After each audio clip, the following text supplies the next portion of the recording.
St. Helens University expected a dull Thursday afternoon. Students trickled into the auditorium, notebooks in hand, snacks in tow, bracing themselves for the usual seminar. But the moment they entered, something felt off. The air was heavy, electric, like the room itself was holding its breath. The moderator adjusted the microphone. "Please take your seats. The lecture will begin shortly." His voice echoed, but no one listened. Attention snapped toward the entrance. Sharp heels clicked across the floor. A woman in a long black robe appeared, her silver cross glinting under the lights. Conversations died instantly. Sister Elizabeth had arrived.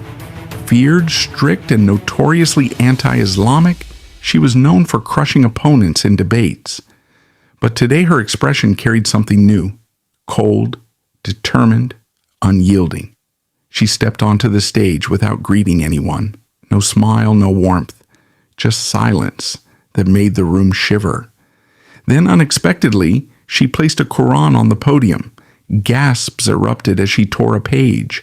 Another followed. Each rip cut through the hall like a blade.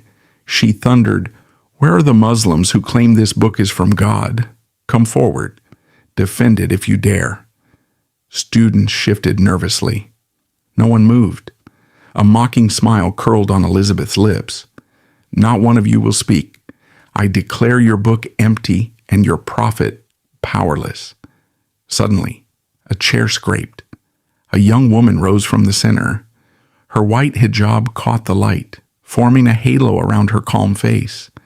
Hale Lima, a brilliant, composed student known for her logic, walked forward, each step echoing like thunder. She reached the stage and spoke softly. "Sister Elizabeth, before I defend my faith, may I ask a single question?" The room went silent. Hale's voice was gentle but precise. "If the crucifixion removed all sins, then why must humans still do good deeds?" Elizabeth faltered. "Humans must still do good because redemption does not excuse sin," she said sharply. Hale nodded slowly. "Then redemption was not complete.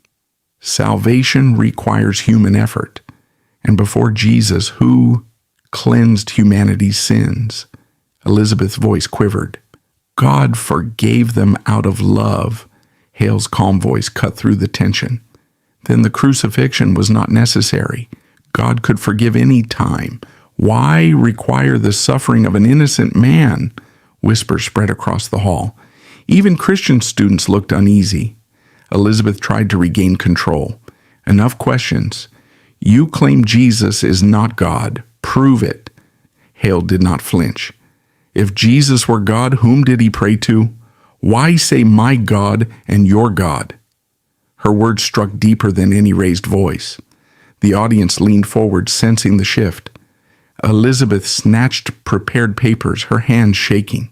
7 questions. 7 unbeatable challenges. But Hale answered each with clarity. The Quran was revealed gradually, guiding humanity step by step. War in Islam is only self-defense, never conquest. Gabriel was sent because humans cannot endure direct divine revelation.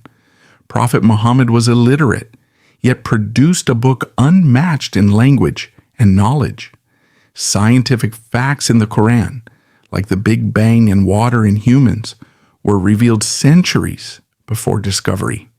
Islamic laws guide, not punish. They protect moral, social, and emotional order.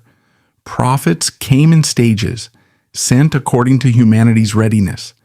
Elizabeth's confidence cracked. She trembled, eyes darting to the students, then to Hale.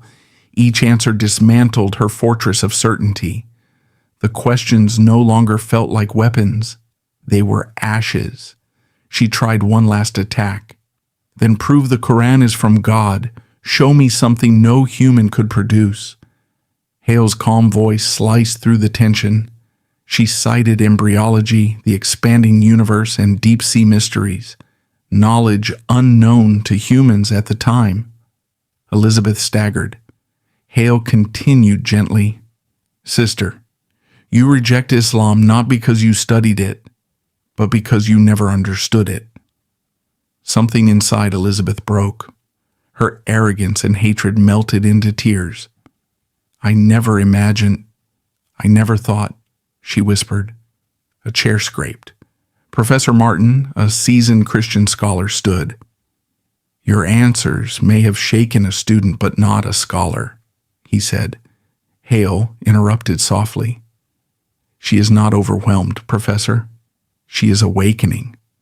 Elizabeth's hands trembled as she unclasped her silver cross. The sound echoed like a thunderclap.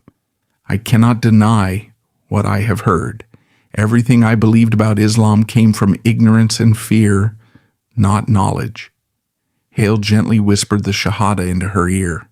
Slowly Elizabeth repeated the words, voice trembling, yet growing steadier.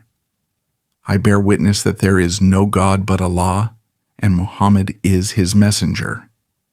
The hall erupted into stunned silence. Elizabeth fell to her knees, prostrating for the first time, tears soaking the stage. Hale stood beside her, calm and respectful, witnessing a transformation far beyond debate. It was no longer about victory or defeat. It was about truth. It was about light. In that hall, where hatred once tore apart a holy book, a human soul embraced knowledge, humility, and faith. Students, professors, Muslims, Christians, and atheists alike would remember this day forever, a day when patience, wisdom, and truth conquered arrogance. It was no longer about victory or defeat. It was about truth. It was about light. In that hall, where hatred once tore apart a holy book, a human soul embraced knowledge, humility, and faith. Students, professors, Muslims, Christians, and atheists alike watched in awe. Whispers filled the room.